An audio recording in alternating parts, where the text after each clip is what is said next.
இடம் ஆலயம், உள்ளம் ஒன்று சேரும் இடம் ஆலயம். உணர்வு பெருகிட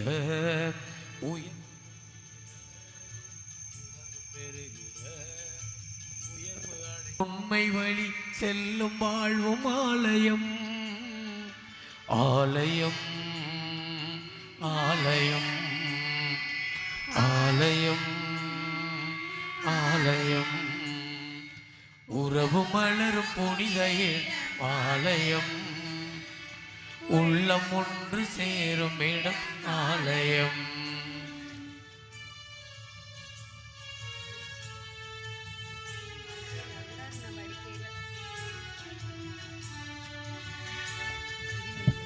இயற்கை காத்திடும் மாந்தர் வாழிடம் ஆலயம், ஆலயம். பகிர்ந்து வாழ்ந்திடும் உயிர்களின் உறைவிடம் ஆலயம், ஆலயம். மனிதத்தை உயிரென மதித்திடும் உள்ளங்கள், மானுடர் வாழ்வுக்காய் தனை தரும் நெஞ்சங்கள், நம்பிக்கை செய்தி சொல் நண்பர்கள், உண்மைக்காய் உயிரை இழக்கும் ஜீவன்கள், எல்லோரும் இறைவன் உரையும் ஆலயம், எல்லோரும் இறைவன் உரையும் ஆலயம். உறவு மலரும் புனித ஆலயம், உள்ளம் ஒன்று சேரும் இடம் ஆலயம். தந்தை மகன் தூயாவியாரின் பெயராலே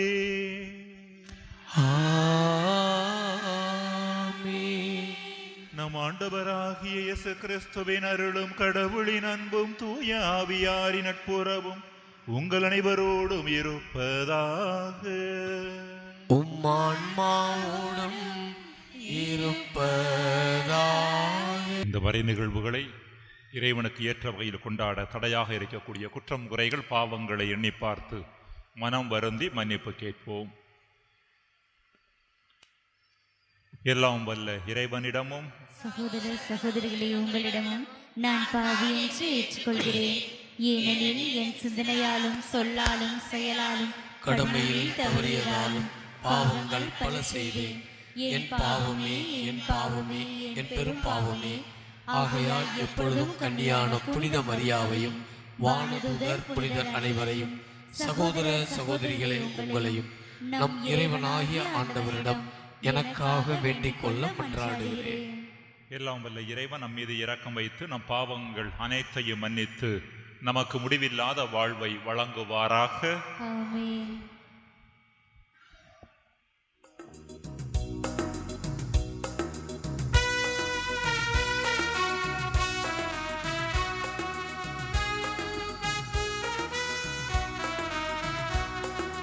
உன்னதங்களிலே கடவுளுக்கு மாட்சி உண்டாகுக. உலகினிலே நல் மனத்தோர்க்கு அமைதி ஆகுக. உம்மை புகழ்கின்றோ, உம்மை வாழ்த்துகின்றோ, உம்மை உம்மை மாட்சிப்படுத்துகின்றோ. உமது மேலா மாட்சியின் பொருட்டு உமக்கு நன்றி கூறுகின்றோம். ஆண்டவராகி இறைவா, வானுலக அரசரே, எல்லாம் வல்ல தந்தையாகி இறைவா, ஒரே மகனா உதித்த ஆண்டவர் இயேசு கிறிஸ்துவே, ஆண்டவராய் இறைவா, இறைவனின் செம்மறியே, தந்தையின் திருமகனே, தந்தையின் தந்தையின் திருமகனே, உலகின் பாவங்கள் போக்குபவரே, எங்கள் மேல் இரக்கமாய். உலகின் பாவங்களை போக்குபவர், எங்கள் மன்றாட்டை ஏற்றருளும். தந்தையின் வலம் வீற்றிருப்பவரே, எங்கள் மேல் இரக்கமாயிரும். ஏனெனில் இயேசு கிறிஸ்துவே, நீர் ஒருவரே தூயவர், நீர் ஒருவரே ஆண்டவர், நீர் ஒருவரே உன்னதர். தூய ஆவியாரோர் தந்தையாய் இறைவன் மாட்சியில் இருப்பவர் நீரே. ஆ ஆ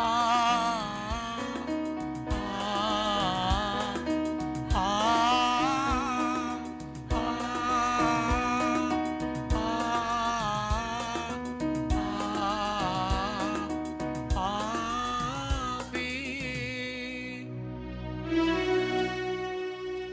மன்றாடுவோமாக.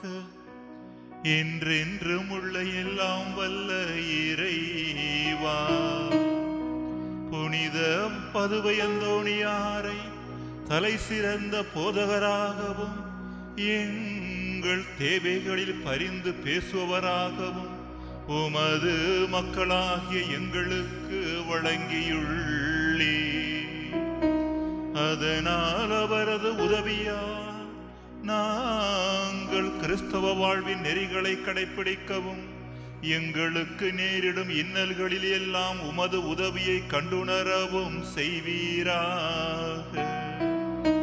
எங்கள் ஆண்டவராகிய கிறிஸ்து வழியாக உம்மை மன்றாடுகிறோம்.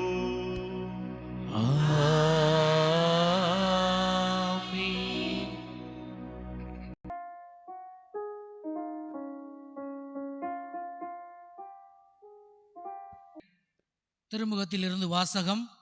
அதிகாரம் 11, இறை வார்த்தைகள் 1 முதல் 6 நிறைவாக. நம்பிக்கை என்பது நாம் எதிர்நோக்கி இருப்பவை கிடைக்கும் என்னும் உறுதி, கண்ணுக்கு புலப்படாதவை பற்றிய ஐயமற்ற நிலை. இந்த நம்பிக்கையால் தான் நம் மூதாதையர் நற்சான்று பெற்றனர். உலகம் முழுமையும் கடவுளின் சொல்லால் உருவாக்கப்பட்டது என்றும், காணப்படாதவற்றினின்று காணப்படுகிறவை உண்டாயின என்றும் நம்பிக்கையாலேயே புரிந்து கொள்கிறோம். நம்பிக்கையினால்தான் ஆபேல் காயினுடைய பலியை விட மேலான பலியை கடவுளுக்கு செலுத்தினார். அதனால் அவர் நேர்மையானவர் என கடவுளிடமிருந்து நற்சான்று பெற்றார். அவருடைய காணிக்கைகளை குறித்து கடவுளே சான்று பகர்ந்தார். இறந்து போன போதிலும் இந்த ஆபேல் நம்பிக்கையின் மூலம் இன்னும் பேசிக்கொண்டே இருக்கிறார். நம்பிக்கையாலேயே ஏனோக்கு சாவுக்குட்படாதபடி கடவுளால் எடுத்து கொள்ளப்பட்டார். கடவுள் அவரை எடுத்துக்கொண்டதால் அவர் காணாமற் போய்விட்டார். அவர் மேலே எடுத்து கொள்ளப்படும் முன்பே கடவுளுக்கு உகந்தவர் என்று நற்சான்று பெற்றவரானார். நம்பிக்கையினால் அன்றி எவரும் கடவுளுக்கு உகந்தவராயிருக்க இயலாது.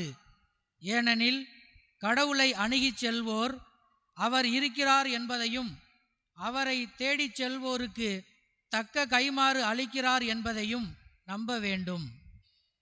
ஆண்டவரின் அருள்வாக்கு. அவரை அகமகிழ்ந்து போற்றுங்கள். ஆண்டவரை அகமகிழ்ந்து போற்றுங்கள். என்றென்றும் அவர் பெயரை பாடுங்கள். என்றென்றும் அவர் பெயரை பாடுங்கள். நாம் போற்றவும் புகழவும் தகுதியானவர். நாம் போற்றவும் புகழவும் தகுதியானவர்.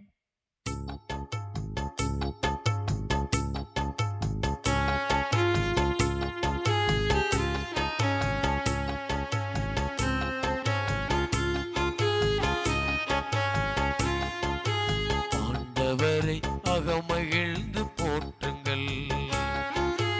என்றென்றும் அவர் பெயரை பாடுங்கள். பாடுவோம். ஆண்டவரை ஆண்டவரை அகமகிழ்ந்து போற்றுங்கள்.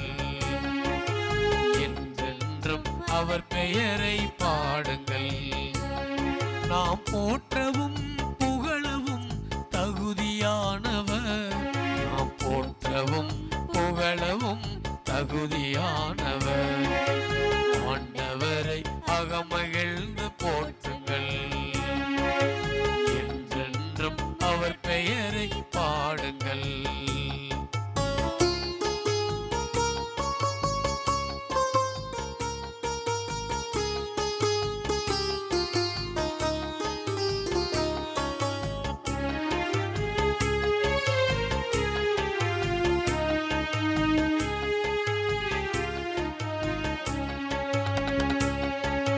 மாட்சியுள்ள திருநாமத்தை போற்றுங்கள். அவர் மகிமையுள்ள ஆலயத்தில் போற்றுங்கள். அவர் மாட்சியுள்ள திருநாமத்தை போற்றுங்கள். அவர் மகிமையுள்ள ஆலயத்தில் போற்றுங்கள். என்றென்றும் எல்லோர்க்கும் மேலாக வாழ்த்துங்கள். ஆண்டவரை போற்றுங்கள். தினம் அவர் அரசின் அரியணை மேல் ஆண்டவரை போற்றுங்கள். படைப்பு அனைத்தும் படைத்ததே புகழை பாடுங்கள். மகிமை மாந்தர் கொண்ட தேவன் புகழை பாடுங்கள். படைப்பு அனைத்தும் படைத்ததே புகழை பாடுங்கள். மகிமை மாந்தர் கொண்ட தேவன் புகழை பாடுங்கள். ஆண்டவரை அகமகிழ்ந்து போற்றுங்கள். என்றென்றும் அவர் பெயரை பாடுங்கள்.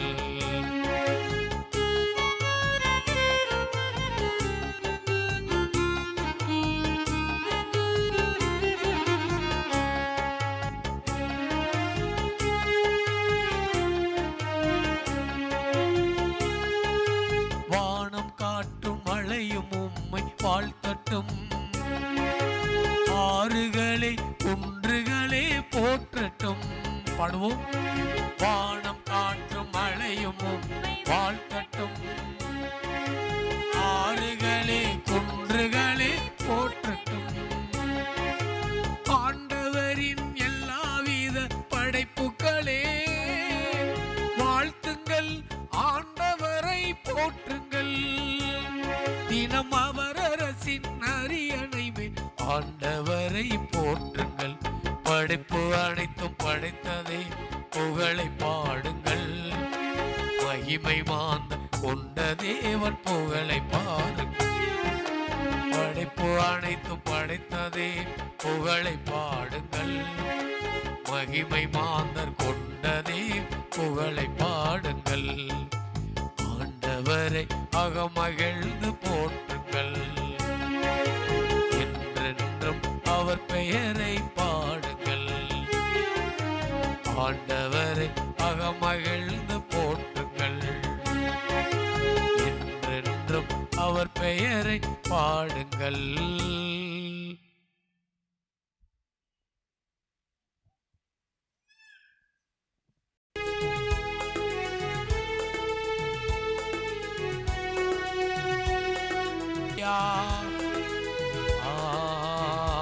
அல்லேலூயா,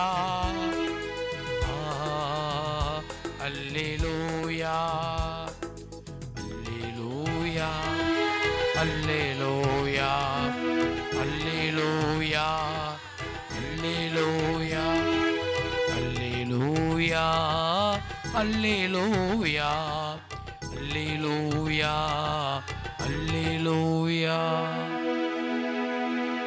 மகிழ்ந்து பேருவகை கொள்வீர், ஏனெனில் விண்ணுலகில் உங்களுக்கு கிடைக்கும் கைமாறு மிகுதியாகும் என்கிறார் ஆண்டவர். அல்லேலூயா,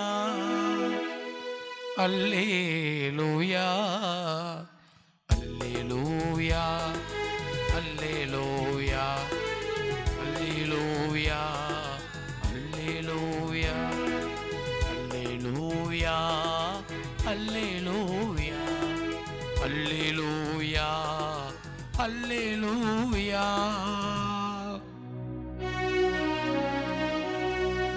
ஆண்டவர் உங்களோடு இருப்பாராக. உம்மான்மாவோடும் இருப்பாராக.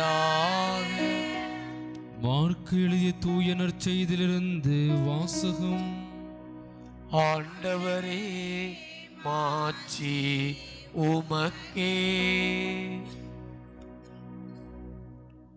அதிகாரம் 6 இறை வார்த்தைகள் 1-6 முடிய. அவர் அங்கிருந்து புறப்பட்டு தமது சொந்த ஊருக்கு வந்தார். அவருடைய சீடரும் அவரை பின்தொடர்ந்தனர். ஓய்வு நாள் வந்தபோது அவர் தொழுகை கூடத்தில் கற்பிக்கத் தொடங்கினார். அதை கேட்ட பலர் வியப்பில் ஆழ்ந்தனர். அவர்கள், இவருக்கு இவையெல்லாம் எங்கிருந்து வந்தன? என்னே இவருக்கு அருளப்பட்டுள்ள ஞானம்? என்னே இவருடைய கைகளால் ஆகும் வல்ல செயல்கள்? இவர் தச்சர் அல்லவா? மரியாவின் மகன்தானே? யாக்கோபு, யோசே, யூதா, சீமோன் ஆகியோர் இவருடைய சகோதரர் அல்லவா? இவர் சகோதரிகள் இங்கு நம்மோடு இருக்கிறார்கள் அல்லவா என்றார்கள். இவ்வாறு அவரை ஏற்றுக்கொள்ள அவர்கள் தயங்கினார்கள்.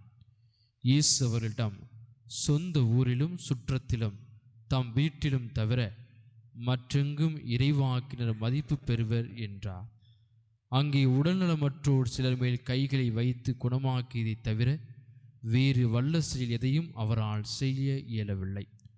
அவர்கள் நம்பிக்கையின்மை கண்டு அவர் வியப்புற்றார். ஆண்டவரின் அருள்வாக்கு. கிறிஸ்துவே, உமக்கு புகழ்.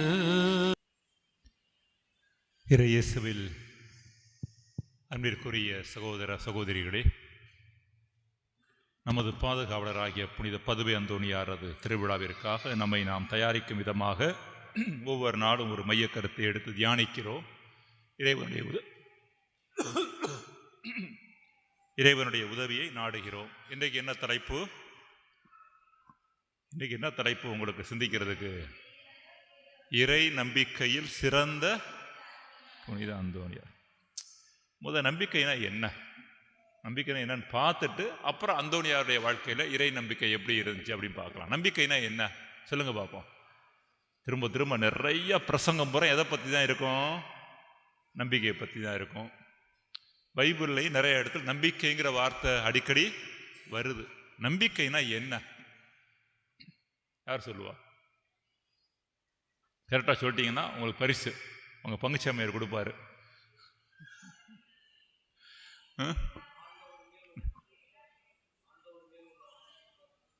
ஆண்டவர் மேல உள்ள பற்று, அன்பு. ஆண்டவர் மேல உள்ள அன்பு, அது ஒரு விளக்கம். அப்புறம் இங்கே யார சொன்னீங்களே, கேட்டா கிடைக்கும் அப்படின்னு நினைக்கிறது.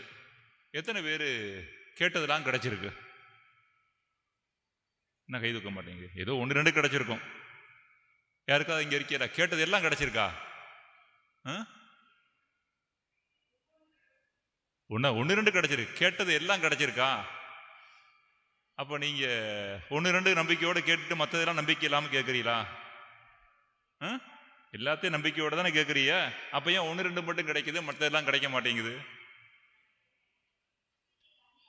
நம்பிக்கை கம்மியாயிருச்சு, அதான் பிரச்சனை. அதுதான் சரி. நம்பிக்கைனா என்ன? உங்க பங்குச்சாமியார் சொன்னார், இன்னொரு நாதம் போட்டுறேன். ஏன் உங்களுக்கு இதை போட்டேன்னா, அந்த மைய கருத்துக்காக போட்டேன். ஒரு புத்தகமே போட்டிருக்கேன் நம்பிக்கையை பற்றி, நம்பிக்கை பயணம்னு சொல்லிட்டு. அதனால தான் நீங்கள் புத்தகம் போட்டதுனால தான் உங்களுக்கு இந்த தலைப்பு கொடுத்தேன் அப்படின்னாரு. பயந்துடாதியா, புத்தகத்தில் உள்ளதை பூரா இப்போ சொல்ல போகிறது இல்லை. சொன்னால்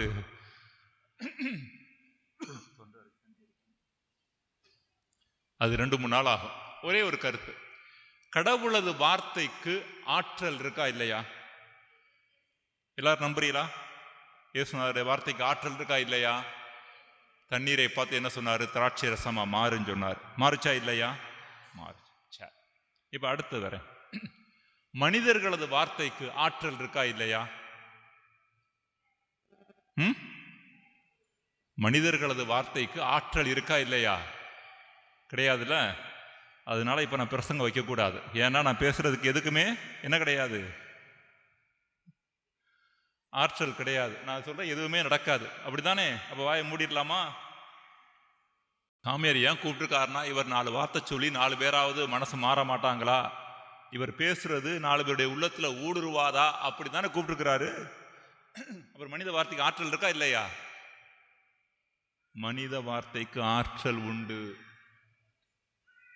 ஒரு கூட்டத்துல ஒரு ஞானி பேசிக்கிட்டு இருந்தார். அப்போ அவர் சொன்னாரு, கடவுளது வார்த்தைக்கு ஆற்றல் உண்டுன்னு எல்லாருக்கும் தெரியும். ஆனால் கடவுளது சாயலாக படைக்கப்பட்ட மனிதர்களது வார்த்தைக்கும் என்ன இருக்கிறது?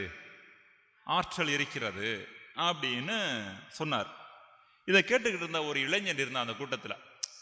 என்ன சொல்றிய, மனித வார்த்தைக்கு என்ன ஆற்றல் இருக்கு? சில பேர் பாருங்க தொரு பேசிக்கிட்டு இருக்கிறாங்க, யார் என்ன செய்ய மாட்டேங்கிறாங்க, கேட்க மாட்டேங்கிறாங்க. அவங்க வார்த்தைக்கெல்லாம் என்ன ஆற்றல் இருக்கு அப்படின்னு அவன் சொன்னப்ப இவர் கொஞ்சம் முகத்தை சுண்டி கோவத்துக்கிட்டு, முட்டாள், ஒரு கூட்டத்தில் எப்படி பேசுறதுன்னு உனக்கு தெரியாது அப்படின்னு கோவப்பட்டு அவனை முட்டாள்னு சொன்னார்.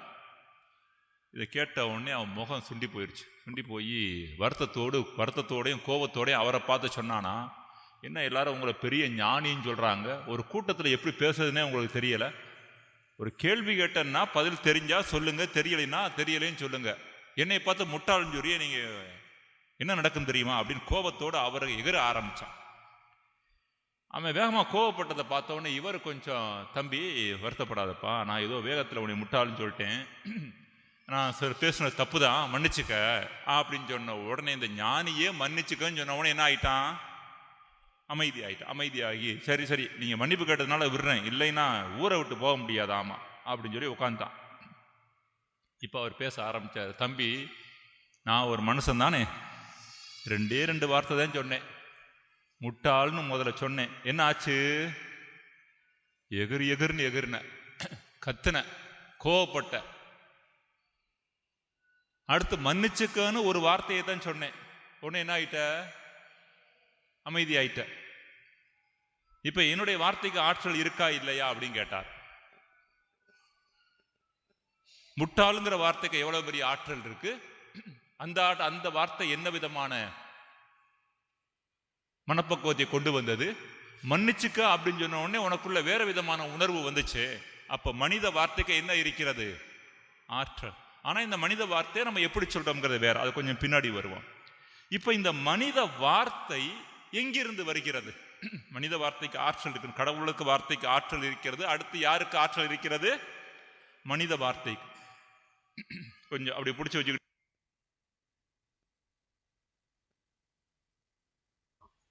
மனித வார்த்தை எங்கிருந்து வருகிறது? அடுத்து சொல்லுங்க பாப்போம். நான் பேசுறோம்ல, இந்த பேச்சு எங்கிருந்து வருகிறது? உள்ளத்துல இருந்துன்னா என்ன அர்த்தம் சொல்லுங்க பாப்போம். இப்ப ஒருத்தர் பார்த்த உடனே பயங்கர கோபத்தோட கத்திரிய, அதுக்கு முன்னாடி என்ன நடந்துச்சு? அவங்கள பத்தி மனசுல என்ன நினைச்சுக்கிட்டே இருந்தீங்க? எதிர்மறையா நினைச்சுக்கிட்டே இருந்தீங்களா இல்லையா? அவங்கள பத்தி தப்பா நினைச்சுக்கிட்டே இருந்தீங்களா? ஒருத்தர் பத்தி தப்பா நினைச்சுக்கிட்டே இருந்தோம்னா அவங்கள பார்த்த உடனே எந்த வார்த்தை வரும்? தவறான வார்த்தைகள் வரும். ஒருத்தரை பத்தி நமக்கு ரொம்ப பிடிச்சு போச்சு, நல்ல எண்ணமா அவரை பத்தி ஓடிக்கிட்டு இருந்தா அவரை பார்த்த உடனே என்ன வார்த்தைகள் வரும்? நல்ல வார்த்தைகள் வரும். அப்ப மனிதர்கள் பேசக்கூடிய வார்த்தைகள் பூரா எங்கிருந்து வருகிறது? நம்முடைய எண்ணங்களில் இருந்து வருகின்றன. உள்ள எப்ப பார்த்தாலும் நமக்குள்ள சிந்தனை ஓடிக்கிட்டே இருக்கா இல்லையா? அதை நினைச்சுக்கிட்டு இருக்கமா இல்லையா? இங்கதான் நம்பிக்கை வருகிறது. நமக்குள்ள 2 விதமான எண்ணங்கள் ஓடுகின்றன. எத்தனை விதமான எண்ணங்கள் ஓடுகின்றன? என்னென்ன எண்ணங்கள் சொல்லுங்க பாப்பா. ரொம்ப எளிமை, சொல்லுங்க. நல்ல எண்ணம், கெட்ட எண்ணம், அவ்வளவுதான். நேர்மறை எதிர்மறைனா சில பேருக்கு புரியாது. நல்ல எண்ணம், கெட்ட எண்ணம். நம்பிக்கைனா நமது எண்ணங்களுக்கு ஆற்றல் உண்டு என்று நம்புவது. நீங்க நல்லதை உங்க மனசுல ஓடுச்சுன்னா உங்க வாழ்க்கையில நல்லது நடக்கும். கெட்டது அதிகமா ஓடுச்சுன்னா கெட்டது நடக்கும்ங்கிறது. இந்த எண்ணங்களுக்கு ஆற்றல் உண்டு அப்படிங்கிறத நம்பிக்கையினுடைய முதல் அர்த்தம். இறை நம்பிக்கைங்கிறது பின்னாடி வருவது. நம்ம அது நிறைய பேர் நினைக்கிறது இல்லை. என்ன நினைக்கிறோம்னா, இங்க பூரா எதிர்மறையான எண்ணம், கெட்ட எண்ணம் ஓடிக்கிட்டே இருக்கு. கோயிலுக்கு வந்து கடவுள்கிட்ட ஜெபம் பண்ணா கடவுள் என்ன செஞ்சிருவாரு? நமக்கு தேவையானதை கொடுத்துருவாருன்னு கேட்டுக்கிட்டு இருக்க. இந்த நற்செய்தி நல்ல உதாரணம். இந்த தலைமை குறுக்கு இயேசுவினுடைய ஊரைச் சேர்ந்த நாசரேத்து ஊரைச் சேர்ந்த யூதர்களுக்கு இயேசுவை பற்றி ஒரு தவறான எண்ணம். என்ன தவறான எண்ணம்? அவங்க அம்மா ஒரு சாதாரண ஒரு பெண், அப்பா ஒரு தச்சர், ஆனா இவர் புதுமைகள் செய்கிறாரு, வாய்ச்சாலக போதிக்கிறார். இதை பார்த்து இது என்ன, இது இந்த குடும்பத்துல தான் இவன் வந்தான், இவன் ஒண்ணுமில்லா, இவன் தெரியுமில்ல. இப்ப நம்ம சாமியார் நம்ம ஊர்ல இருந்து போய் நல்லா ஊரு பூரா பிரசங்கம் வச்சாலும் நம்ம ஊருக்கு வந்தப்ப இவன் குடும்பத்தை பத்தி தெரியாதா அப்படி ஒரு வாரத்தில் முடிச்சிருவோம். இதே மாதிரிதான் அன்றைக்கு இயேசுவை பற்றி ஒரு தவறான எண்ணம் மனதில் வைத்திருந்ததன் காரணமாகத்தான் இயேசு சொல்கிறாரு, அவர்களது நம்பிக்கையின்மையை கண்டு அவர் வியப்படைந்தார். அவங்க நம்பிக்கை இல்லைன்னா என்ன அர்த்தம்னா நல்ல எண்ணம் இல்லைன்னு அர்த்தம். இன்னைக்கு ஒரு சவால் விடுகிறேன் உங்கள்கிட்ட, யாரை பத்தியும் தவறா எண்ணாம ஒரு நல்ல எண்ணத்தோடைய வாழுங்க.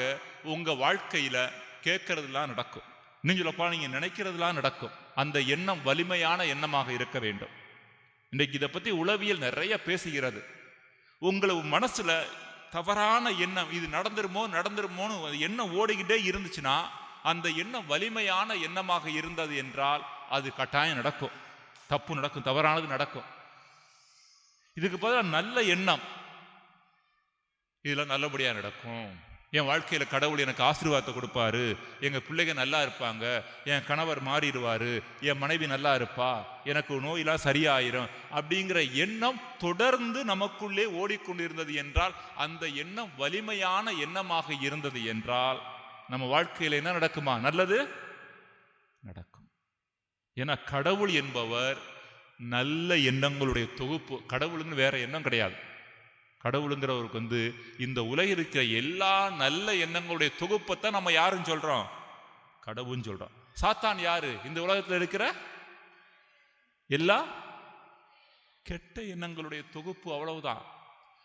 அப்ப நீங்க நல்ல எண்ணத்தோடு செயல்பட்டு கொண்டே இருந்தீர்கள் என்றால் யாரோடு இணைந்து செயல்படுகிறீர்கள்? கடவுளோடு. அதிகமா உங்க மனசுக்குள்ள கெட்ட எண்ணம் ஓடிக்கிட்டே இருந்து, தவறான எண்ணம், இவன் நாசமா போகணும், அவன் அழியணும், இவன்லாம் இப்படி ஆகணும் அப்படி ஆக நினைச்சுக்கிட்டு இருந்தீங்கன்னா நீங்க யாரோடு இணைந்து செயல்படுறீங்கன்னு அர்த்தம்? சாத்தவனோடு. இப்ப எந்த எண்ணம் அதிகமா ஓடிக்கிட்டு இருக்கு உங்களுக்குள்ள? கோயில கிடையாது, அன்றாட வாழ்க்கையில. நல்ல எண்ணமா கெட்ட எண்ணமா? நல்ல எண்ணம். பீடத்துல சாமியார் சொல்லி ஒரு 5-6 பீடம் கட்டி எல்லாரும் என்ன செஞ்சிருவோம்? பீடத்துல ஏத்திடுவோமா? நல்ல எண்ணம் அதிகமா இருக்கா, கெட்ட எண்ணம் அதிகமா இருக்கா? ரெண்டு கலந்து ஓடுது பாதை, அப்பப்போ கூடுது பாதை. எப்போ கூடுது எப்போ குறையுதுன்னு சொல்லவே மாட்டேங்குது. தெரியல. நல்ல எண்ணம் இருக்க வேண்டும், அந்த எண்ணம் வலிமையானதாக இருக்க வேண்டும். இன்னைக்கு பிரச்சனை என்னன்னா, நம்ம எடுக்கிற கெட்ட எண்ணங்கள்லாம் ரொம்ப வலிமையா இருக்கு. நல்ல எண்ணம் அப்பப்போ இருக்கு, இல்லை நான் சொல்லல. ஆனா அந்த எண்ணம் எப்படி இருப்பதில்லை? வலிமையாக இருப்பதில்லை, ஸ்ட்ராங்கா இருக்கிறதுல.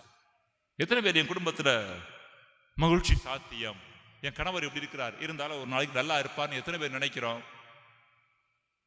நமது வறுமை மாறும்னு எத்தனை பேர் நினைக்கிறோம்? ஆக புனித அந்தோனியாருடைய வாழ்க்கைக்கு வருகின்ற பொழுது அதான் பார்க்கிறோம்.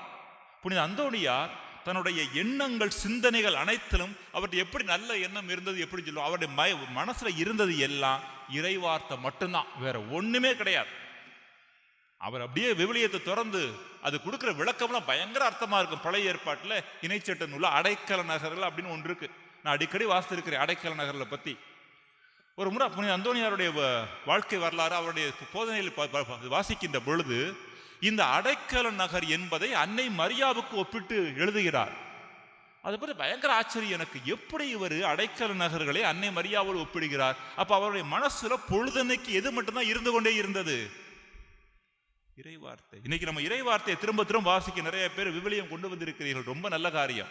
இந்த இறைவார்த்தையை வாசிக்கணும் சொல்வதற்கான அடிப்படை காரணம் என்னவென்றால், இறைவார்த்தையை வாசிக்க வாசிக்க நமக்குள் ஓடக்கூடிய எந்த எண்ணம் அதிகமாக இருக்கும்? நல்ல எண்ணம். ஆனா பிரச்சனை என்னன்னா, இறைவார்த்தையை வாசிக்கும் போதே நம்ம ஆளுக இதை வாசிக்க, இது மட்டும் இவனுக்கு ஏன் புரிய மாட்டேங்குது, இது அவனுக்கு புரிய மாட்டேங்குதுன்னு அங்கேயும் கெட்ட எண்ணத்தோட தான் வாசிக்கிறோம். வாசிக்கிற இறைவார்த்தை யாருக்கு பொருத்தி பார்க்கறது இல்ல? நமக்கு பொருத்தி பார்க்கறது இல்லை, நமக்கு அதை ஏற்புடையதாக்கிக் கொள்வதில்லை. அன்பிற்குரியவர்களே, புனித அந்தோணியார் மனதில் முழுக்க முழுக்க நல்ல எண்ணம் உள்ளவராக இருந்ததன் காரணமாக இந்த நல்ல எண்ணத்தின் வழியாக இறைவன் செயல்பட்டார். அப்ப என்ன அர்த்தம்? யாரை பத்தி தப்பா நினைக்காதீங்க, அவ்வளவுதான். முதல்ல நம்ம சொல்றோம்ல, கவலை, வேதனை, பிரச்சனை, துன்பம் அப்படின்னு சொல்றோம். இது பூரா என்னது? நீங்க வெளியில இருக்க பிரச்சனை நினைக்கிற வெளியே பிரச்சனை இல்லை. ஒருத்தர் உங்க பேரை கெடுத்தாலும் உங்களுக்கு எதிராக செயல்பட்டாலும் அதை பற்றிய கெட்ட எண்ணம் மனசுல ஓடிக்கிட்டு இருக்குது பத்தியா, அதைத்தான் நம்ம என்னன்னு சொல்றோம்? கவலைன்னு சொல்றோம். வெளியில ஏதோ புரியாம பேசுறாங்க அப்படின்னு நினைச்சுக்கிட்டு மனசுல அவளை பத்தி நல்ல எண்ணத்தோடு இருந்தீங்கன்னா உங்க வாழ்க்கையில என்ன இருக்காது? கவலையே இருக்காது. கவலை இல்லாம இருக்க முடியும். நம்மளாம் அதெல்லாம் மறந்துட்டோம். கவலை இல்லாம இருக்க முடியாதுன்னு நினைச்சுக்கிட்டு இருக்கிறோம். யாராவது கஷ்டப்படுத்திட்டாங்கன்னா அதை பத்தியே மனசுல ஓட விட்டுக்கிட்டு இருக்கிறோம். இவர் சார்லி சாப்ளின் பத்தி கேள்விப்பட்டீங்களா? யாரு சார்லி சாப்ளின்? யாரு? ஒரு நகைச்சுவை நடிகர். உடனே இங்க இருக்க பெரியவெல்லாம் கேட்பாங்க, அது என்னப்பா வடிவேலு மாதிரியா ஃபாதர்? வடிவேலு மாதிரி. ஆனா நம்ம நாட்டில் இல்லை. எங்க இருந்தாரு? இங்கிலாந்து நாட்டில், ஹாலிவுட். அங்கே ஒரு அமெரிக்காவில் ஹாலிவுட்ல பெரிய நடிகர், நகைச்சுவை நடிகர். அவரை ஒரு முறை ஒரு இடத்துக்கு பேச கூப்பிட்டுருந்தாங்க. பேச கூப்பிட்டுருந்தப்ப அவர் ஒரு நகைச்சுவை நடிகர், ஏதாவது ஜோக் சொல்லுவார்னு எதிர்பார்த்தாங்க. அப்ப பேச்ச ஆரம்பிக்கிற பொழுதே ஒரு நகைச்சுவையோட தான் ஆரம்பிச்சார். ஒரு ஜோக் சொன்னார், எல்லாரும் சிரிச்சாங்க.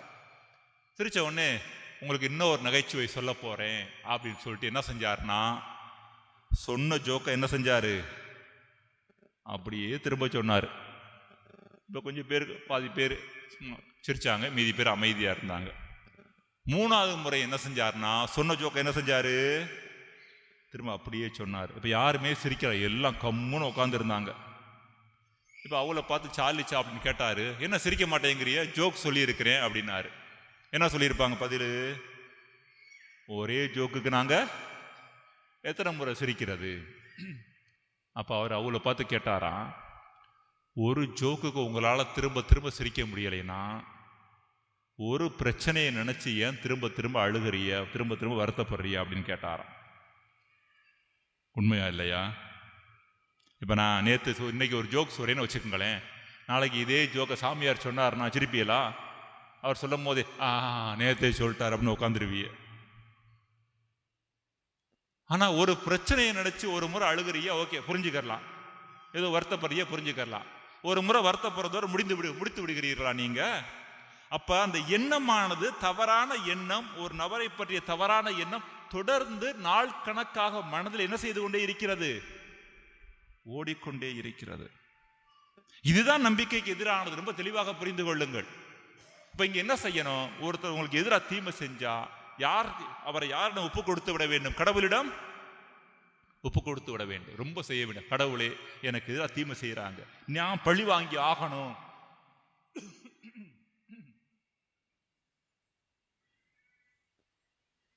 நான் யாருங்கிறத அவளுக்கு காமிக்கணும், அப்பெல்லாம் நினைச்சுக்கிட்டு இருக்காது. அப்படி நினைக்க நினைக்க உங்களது எண்ணம் தவறான எண்ணமாக மாறிக்கொண்டிருக்கும். அது உங்களை தான் அழிக்கும், நம்மளை தான் அழிக்கும், வேற யாரையும் அழிக்காது. இப்படிப்பட்ட தவறான, ஏற்கனவே சொன்னீங்க, தவறான எண்ணத்தோடு செயல்படுகிற பொழுது நாம் யார் சார்பாக இருக்கிறோம்? சாத்தான் சார்பாக இருக்கிறோம். ரொம்ப தெளிவா புரிஞ்சுக்க. ஒரு தப்பு பண்ணா உங்களை விட கடவுள் நல்லா பழி வாங்குவார். பழைய ஏற்பாடுல திரும்ப திரும்ப கடவுளை பற்றி வரக்கூடிய வார்த்தை என்ன வார்த்தை? நான் பழி வாங்குதலின் கடவுள். எல்லாரையும் பழி வாங்க மாட்டார். ஒரு தவறு செஞ்சா நீங்க ஏன் பழி வாங்கிட்டு இருக்கிறீங்க? உங்களது வாழ்வை ஏன் அழித்துக் கொண்டிருக்கிறீர்கள்? உங்களது எண்ணம் நல்ல எண்ணமாக இருக்கணும். உங்களுக்கு எதிராக ஒருத்தர் தீமை செஞ்சா கூட இயேசுநாதர் அவரை கொன்றப்ப சொன்னது மாதிரி, தந்தையே இவர்கள் செய்வது இன்னதென்று அப்படின்னு சொல்லிட்டு உங்க மனசுல நல்ல எண்ணத்தையே வைத்துக் கொண்டு அந்த எண்ணத்தை வலிமையுள்ளதாக ஆக்கி கொண்டே இருந்தீர்கள் என்றால், புனித அந்தோணியாருடைய வாழ்க்கையில் நடந்தது நம்ம வாழ்க்கையில் நடக்கும். நிறைய மாற்றங்கள் நிகழும். இது நடந்தா நல்லா இருக்குன்னா நடக்கும். அது இன்னைக்கு நம்முடைய வாழ்க்கையில கடவுள் நம்பாமையெல்லாம் கிடையாது. அதனாலதான் அந்த கேள்வியோடு ஆரம்பிச்சு எல்லாம் நம்பிக்கையோடு தான் கேட்குறீங்க கோயில் இருக்கும் போது. ஆனா மனசுல எதிர்மறையான எண்ணம் இருக்கிற பொழுது மனசுல வெளிப்படையாக ஆண்டவரை இதை கொடுங்க அதை கொடுங்கன்னு கேட்டுக்கிட்டு இருக்கிறோம். அது ஒன்று பலனை கொடுக்காது. அது பல நேரங்களில் ரொம்ப குறுகிய நோக்கத்திற்காக கேட்போம். அதை கடவுள் கட்டாயம் கொடுப்பாரு வேறு நினச்சிக்கிட்டு இருப்போம். நம்முடைய விருப்பங்கள், ஆசைகள் இதை பூரா கேட்டுக்கிட்டு இருப்போம். நான் இந்த சீக்கிய பங்குக்கு வர்றதுக்கு முன்னாடி உங்கள் பங்குச்சாமியாருடைய சொந்த ஊரில் பங்குச்சாமியாக இருந்தேன். உங்கள் ஊர் பங்குச்சாமியாருடைய சொந்த ஊர் எந்த ஊர் தெரியுமா? சருகணி. சருகணியா எந்த ஊருப்பா? பூர்வீகம் தான் சருகணி. சொந்த ஊர்னு சொன்னால் இப்போ அவருடைய உறவினர்களாக எங்கே இருக்காருன்னா சொந்த ஊர். எந்த ஊர்? காரைக்குடி செஞ்சை பங்கில் இருந்தேன். அந்த செஞ்சை பங்கில் ஒரு அந்தோணியார் கெபி இருக்குது. அந்த அந்தோணியார் கெபியில் விண்ணப்ப பெட்டி இருக்கும். பதவி அந்தோணியார் கெபி தான். விண்ணப்ப பெட்டிலாம் அப்பப்போ எடுத்து திறந்து பார்க்கும்போது பார்த்தீங்கன்னா பக்கத்தில் ஸ்கூல் இருக்குது.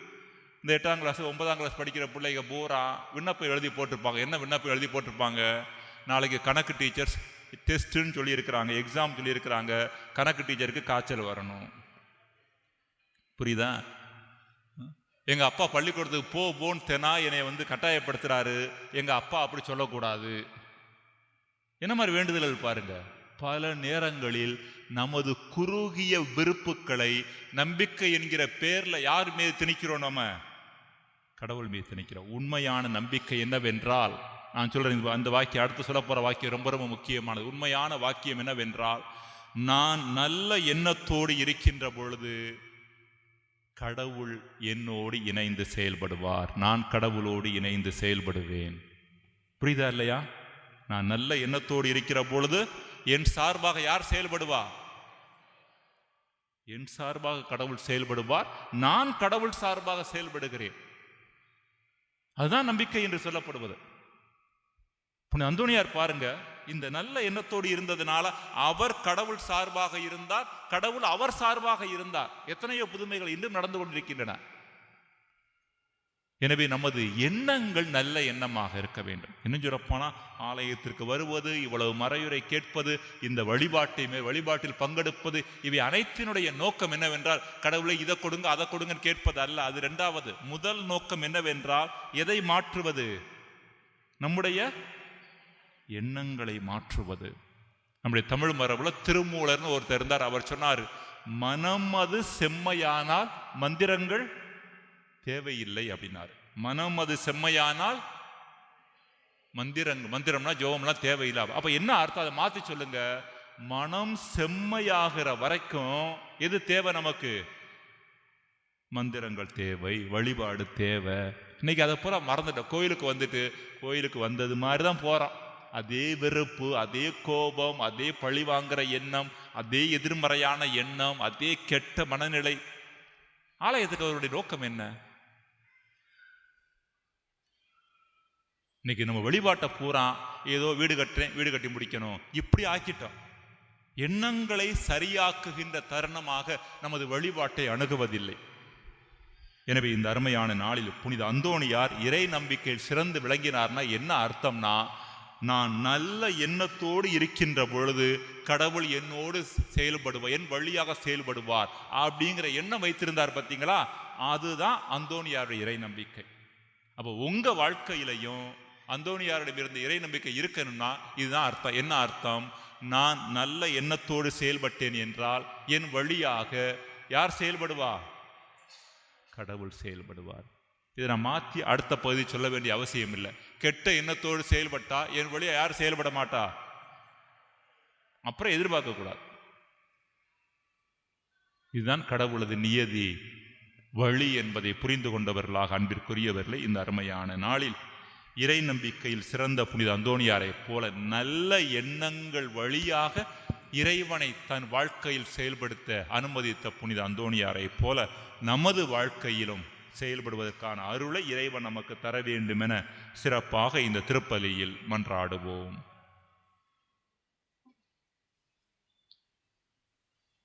எம் திருச்சபையை வழிநடத்தும் திருத்தந்தை, ஆயர்கள், குருக்கள், துறவரத்தார் அனைவரையும் ஆசீர்வதியும். அவர்கள் உடல் உள்ள சுகம் பெற்று திரு அவையை வழிநடத்த தேவையான ஞானத்தையும் அருளையும் பெற வேண்டுமென்று இறைவா உம்மை மன்றாடுகிறோம். ஆண்டவரே, எங்கள் மன்றாட்டை கேட்டருளும். உலக தலைவர்கள் தன்னுடைய பெயர், புகழ், சுயநலத்திற்காக மக்களை துன்புறுத்தாமல் ஈடு இணையற்ற மக்களின் உயிர்களுக்கும் உணர்வுகளுக்கும் முக்கியத்துவம் கொடுத்து அவர்களின் நலனை கருத்தில் கொண்டு வாழும் ஞானத்தை அவர்களுக்கு கொடுத்தருளும். ஒரு அமைதியான வாழ்வை மக்கள் அனைவரும் வாழ வேண்டுமென்று எம் பதுவை புனித அந்தோணியார் வழியாக இறைவா உம்மை மன்றாடுகிறோம். ஆண்டவரே, எங்கள் மன்றாட்டை கேட்டருளும். நம் தனிப்பட்ட தேவைகளுக்காக மௌனமாக மன்றாடுவோம்.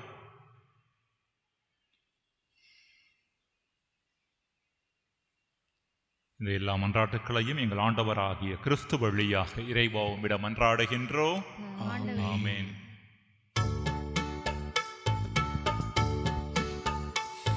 காணிக்கை தரும் நேரம் நான் என் மனம் தருகின்றேன்.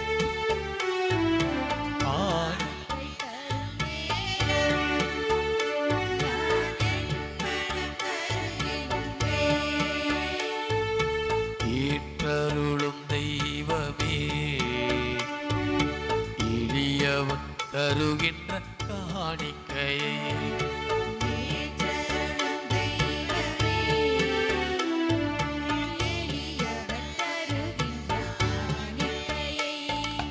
காணிக்கை தரும் நேரம் நான் என் மனம் தருகின்றேன்.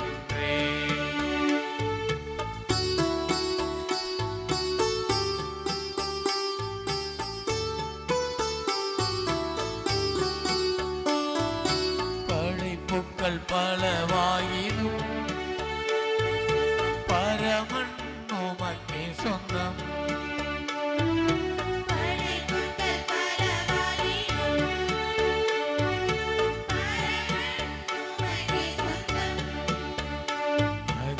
மலராகும் என் மனம் உன்னிடத்திலே, மலராகும் என் மனம் உன்னிடத்திலே, மனம் காண ஏற்றிடுமே, மனம் காண ஏற்றிடுமே.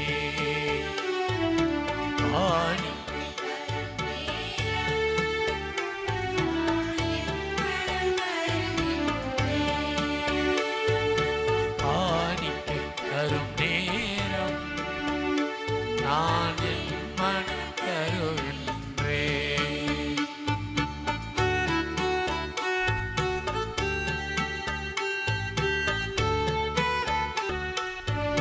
பிறரன் பணிகளெல்லாம் பரமன் உமக்கே சொந்தம்.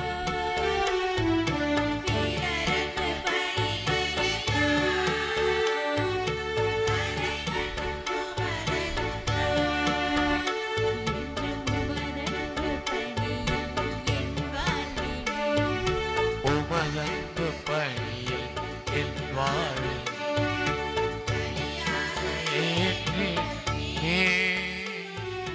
பலியாக ஏற்றிடுமே.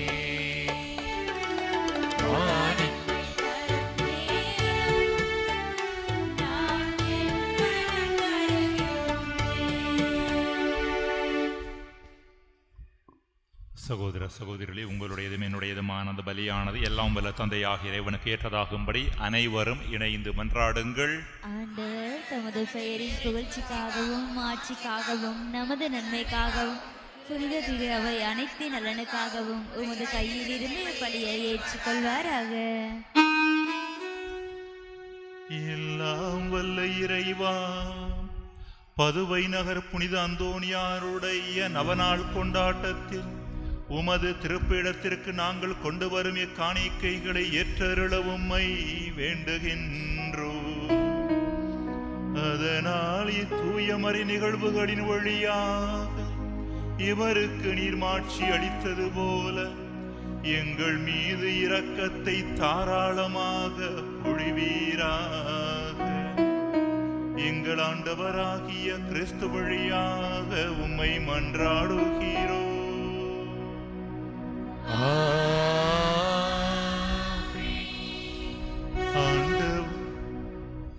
ஆண்டவர் உங்களோடு இருப்பாராக. உம்மான்மாவோடும் இருப்பாராக. இதயங்களை மேலே எழுப்புங்கள். ஆண்டவரிடம் எழுப்பியுள்ளோம். நம் இறைவனாகிய ஆண்டவருக்கு நன்றி கூறுவோம். அது தகுதியும் நீதியும் ஆனதே. ஆண்டவரே, தூயவரான தந்தையே, என்றும் உள்ள எல்லாம் வல்ல இறைவா, எங்கள் ஆண்டவராகிய கிறிஸ்து வழியாக எந்நாளும் எவ்விடத்திலும் நாங்கள் உமக்கு நன்றி செலுத்துவது மெய்யாகவே தகுதியும் நீதியுமாகும். எங்கள் கடமையும் மீட்புக்குரிய செயலுமாகும். ஏனெனில் புனித பதுவை நகர் அந்தோனியாருடைய நவநாளில் உமது திரு அவை மகிழ்ந்திருக்கச் செய்கின்றீர். அவருடைய இறைப்பற்று மிக்க வாழ்க்கை நெறியின் எடுத்துக்காட்டால் அதற்கு வலுவூட்டுகின்றீர். அவருடைய படிப்பினையால் பயிற்றுவிக்கின்றீர். அவருடைய மன்றாட்டால் உமது திரு அவையை நீர் பாதுகாத்து வருகின்றீர். ஆகவே வானக தூதர் அணிகளோடும் புனிதரின் பெருந்திரளோடும் நாங்களும் சேர்ந்து உமக்கு புகழ்ச்சி பணி செய்து முடிவின்றி பாடுவதாவது: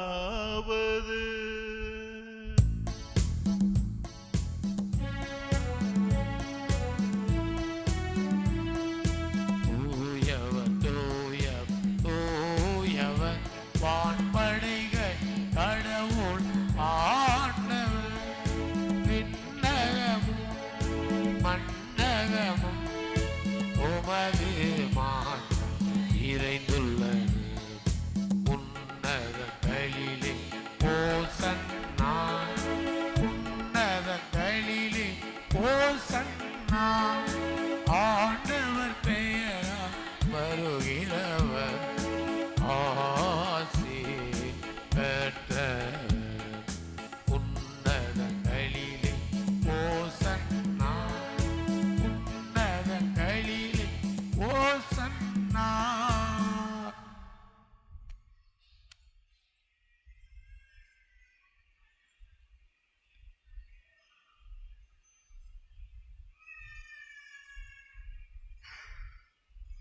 ஆண்டவரே, நீர்மையாகவே தூயவர், தூய்மை அனைத்திற்கும் ஊற்று. ஆகவே உம்முடைய ஆவியை பொழிந்து இக்காணிக்கைகளை தூய்மைப்படுத்த உம்மை தாழ்மையோடு வேண்டுகிறோம். இவ்வாறு எங்கள் ஆண்டவர் இயேசு கிறிஸ்துவின் திரு உடலும் திரு இரத்தமுமாக எங்களுக்கு இவை மாறுவனவாக.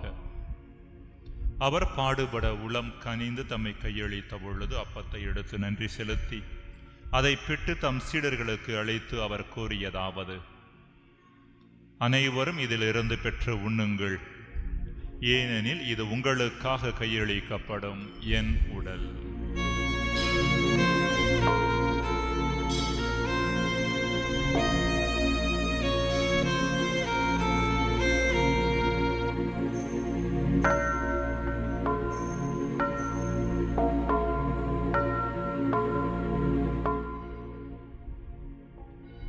அவ்வண்ணம் இரவிருந்தி அருந்திய பின்பு கிண்ணத்தையும் எடுத்து மீண்டும் உமக்கு நன்றி கூறி தம் சீடர்களுக்கு அளித்து அவர் கூறியதாவது: அனைவரும் இதிலிருந்து பெற்று பருகுங்கள், ஏனெனில் இது புதிய நிலையான உடன்படிக்கைக்குரிய என் இரத்தத்தின் கிண்ணம். இது பாவ மன்னிப்புக்கென்று உங்களுக்காகவும் பலருக்காகவும் சிந்தப்படும். இதை என் நினைவாக செய்யுங்கள்.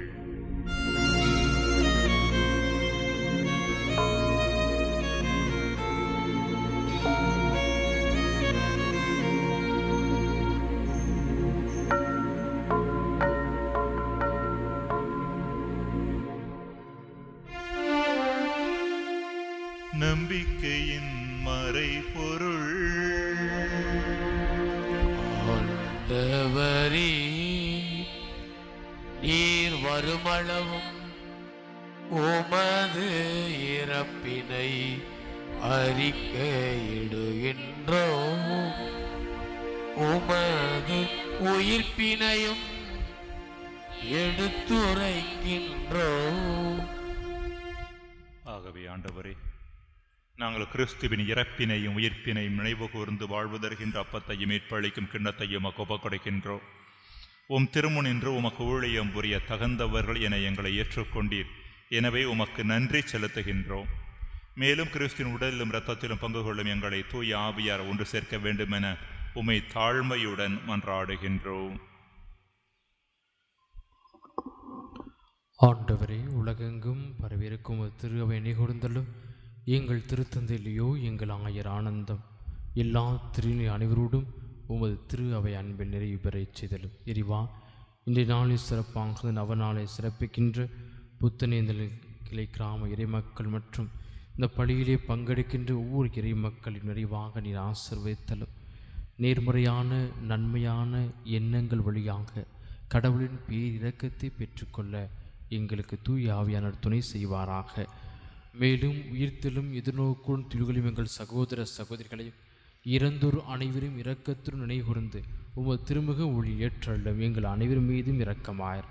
கடவுளின் கன்னித்தான புனித மரியா, அவருடைய கணவரான புனித யோசேப், புனித திருத்துதர்கள், இவ்வுலகில் உமக்கு உகந்தராயிருந்த புனிதர்கள் அனைவருடனும் நாங்கள் நிலைவாழ்வில் பங்குகளும் தகுதி பெற்று திருமகன் இயேசு கிறிஸ்து வழியாக உம்மை புகழ்ந்தேத்து மரமரல உம்மை மன்றாடுகின்றோம்.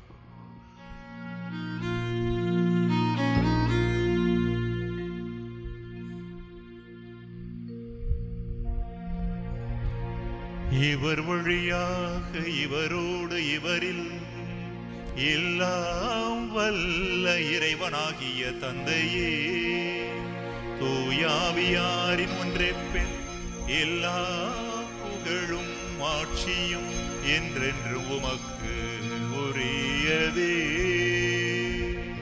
ஆமென். ஆமென். ஆமென். மீட்பரின் கட்டளையால் கற்பிக்கப்பட்டு இறை படிப்பினையால் பயிற்சி பெற்ற நாம் துணிந்து பாடுவோம். விண்ணுலகில் இருக்கிற எங்கள் தந்தையே, உமது பெயர் தூயது என போற்ற பெறுக.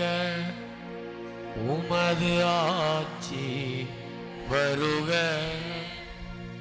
உமது திருவுளம் விண்ணுலகில் நிறைவேறுவது போல மண்ணுலகிலும் நிறைவேறு. அன்றாட உணவை இன்று எங்களுக்கு தாரும். எங்களுக்கு எதிராக குற்றம் செய்வோரை நாங்கள் மன்னிப்பது போல எங்கள் குற்றங்களை மன்னியும். எங்களை சோதனைக்கு உட்படுத்தாதையும் தீமையிலிருந்து எங்களை விடுவித்தாரோலும். ஆண்டவரே, தீமை அனைத்திலிருந்தும் எங்களை விடுவித்து எங்கள் வாழ்நாளில் அமைதியை கனிவுடன் அருள உம்மை மன்றாடுகிறோ. உமது இரக்கத்தின் உதவியா நாங்கள் பாவத்திலிருந்து எப்போதும் விடுதலை பெற்று யாதொரு கலக்கமுமின்றி நலமாயிருப்போமாக. நாங்கள் எதிர்நோக்கி இருக்கும் பேரின்பத்திற்காகவும் எம் மீட்பராகிய இயேசு கிறிஸ்துவின் வருகைக்காகவும் காத்திருக்கின்றோம். ஏனெனில் ஆட்சியும் வல்லமையும் மாட்சியும் என்றென்றும் உமது. ஆண்டவர் இயேசு கிறிஸ்துவை அமைதியை உங்களுக்கு விட்டுச் செல்கின்றேன், என் அமைதியையே உங்களுக்கு அளிக்கிறேன் என்று திருத்தூதர்களுக்கும் ஒளிந்தீரே. எங்களது பாவங்களை பாராமல் உமது திரு அவையின் நம்பிக்கையை கண்ணோக்கி உமது திருவுளத்திற்கு ஏற்ப அதற்கு அமைதியையும் ஒற்றுமையும் அளித்தருள்வீராக. என்றென்றும் வாழ்ந்து ஆட்சி செய்கின்றவர் நீரே. ஆமென். ஆண்டவருடைய அமைதி உங்களோடு எந்நாளும் இருப்பதாக, ஆன்மாவோடும் இருப்பதாக. ஒருவருக்கொருவர் நம் ஆண்டவர் இயேசு கிறிஸ்து வழங்குகின்ற அமைதியை பகிர்ந்து கொள்ளுவோம்.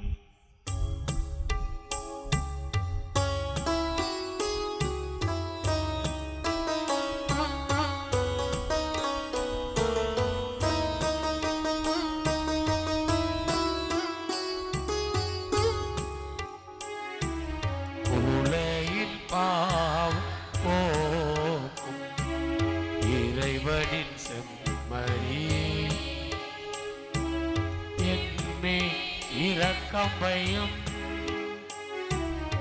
உலகின் பாவம் போக்கும் இறைவனின் செம்மறி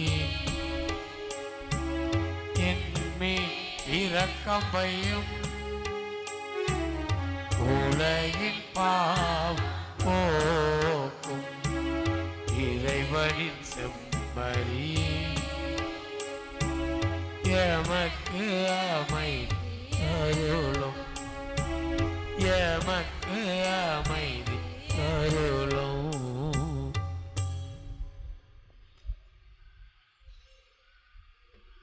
இதோ இறைவனின் செம்மறி, இவரே உலகின் பாவங்களை போக்குகின்றவர். இந்த செம்மறியின் திருவிருந்திற்கு அழைக்கப்பட்ட நாம் ஒவ்வொருவரும் பேறு பெற்றோர்.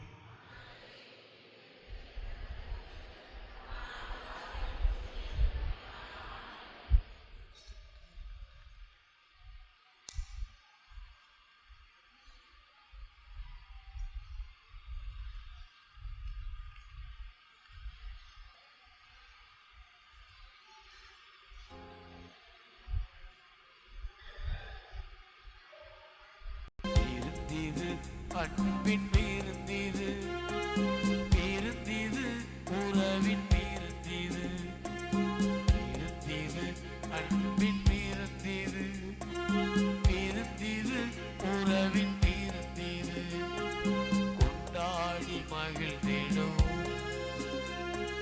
பண்பாடி வீழ்ந்தொன்போம் கொண்டாடி மகிழ்ந்திடும்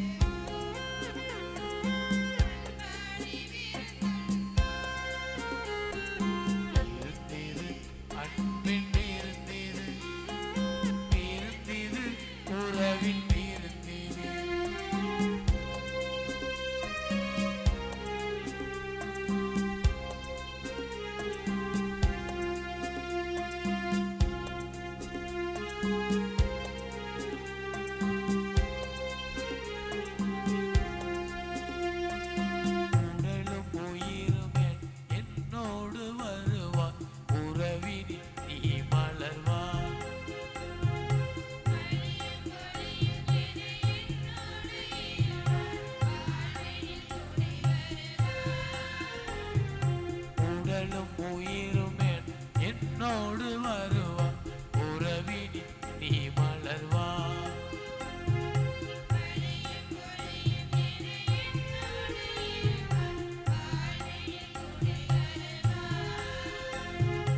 உன்னோடு நான் உணவாகுவேன்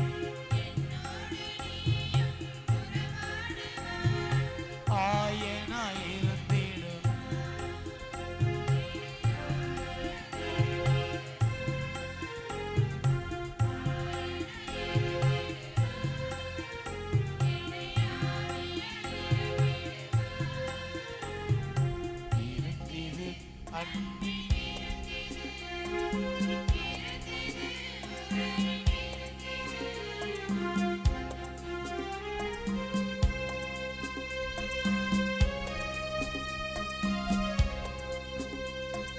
சிறந்த புனித அந்தோனியார் என்ற மையச் சிந்தனையிலே கடவுள் நன்மைகளால் நிறைந்தவர், நல்ல எண்ணங்களால் நிறைந்தவர்.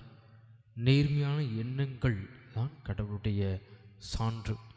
ஆக நாமும் அதே எண்ணங்கள், நன்மையான எண்ணங்களை வைத்திருக்கின்ற பொழுது நாமும் கடவுள் நம் வழியாக செயல்படுகின்றார், நாமும் கடவுளாக செயல்படுகின்றோம். ஆக புனித அந்தோனியார் தன் வாழ்வில் நல்ல எண்ணங்களை கொண்டிருந்ததனால்தான் இறை நம்பிக்கையில் சிறந்து விளங்கி பலவிதமான அற்புதங்களை நிகழ்த்தினார். என மையச்சிந்தையோ இன்றைய நாளில் நமக்கு திருப்பள்ளி நிறைவேற்றி ஜெபித்தவர் அருட்தந்தை மரிய அந்தோனியா அவர்கள் சீரிய சிந்தனையாளர், ஆன்மீகவாதி.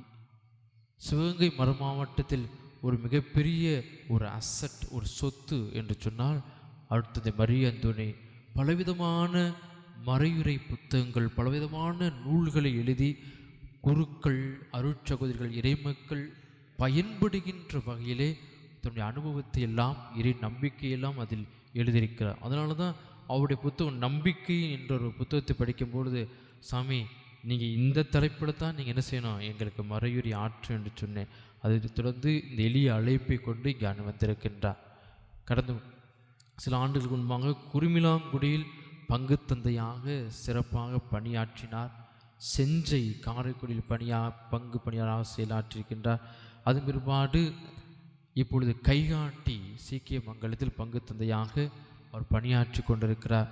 ஒரு குருக்களுக்கு அவர் மிக அதிபராக இருந்து குருத்துவ மாணவர்களை வழிநடத்தியிருக்கின்றார். பலவிதமான அருட்சகோதிகள் மக்களுக்கு தமரான உதவிகள், உளவியல் ரீதியான திருமண தடையாக, திருமண உறவில் பிரச்சனைகள் உள்ளவர்கள் இவர்களுக்கெல்லாம் உளவியல் ரீதியாக ஆலோசனை வழங்கி அவர்களெல்லாம் ஒரு சிறப்பான பணியை செய்து கொண்டிருக்கின்றார். ஆக அருட்தந்தை மரியந்தனி அவர்கள் இன்றைய நாளில் நம்முடைய அழைப்பு ஏற்று இந்த திருவிழா திருப்பலி நவநாளை சிறப்பித்திருக்கின்றார். இறை மக்கள் சார்பாக, குமிழேந்தல் இறை மக்கள் சார்பாக நன்றி வாழ்த்துக்களை மகிழ்ச்சியோடு நாங்கள் கரவோசி எழுப்பி நாங்கள் தெரிவித்துக் கொள்கின்றோம்.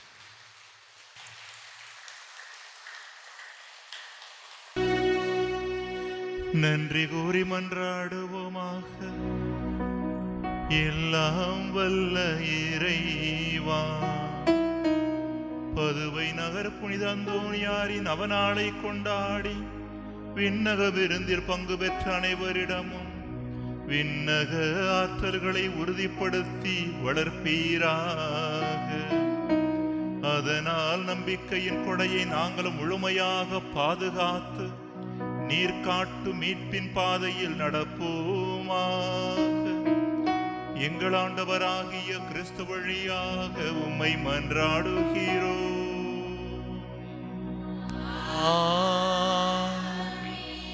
ஆண்டவர் உங்களோடு இருப்பாராக. உம்மான்மாவோடும் இருப்பாராக.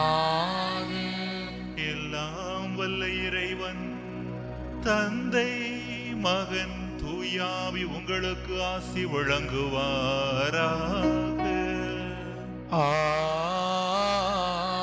ஆமென். சென்று வாருங்கள், திருப்பலி நிறைவேறிற்று.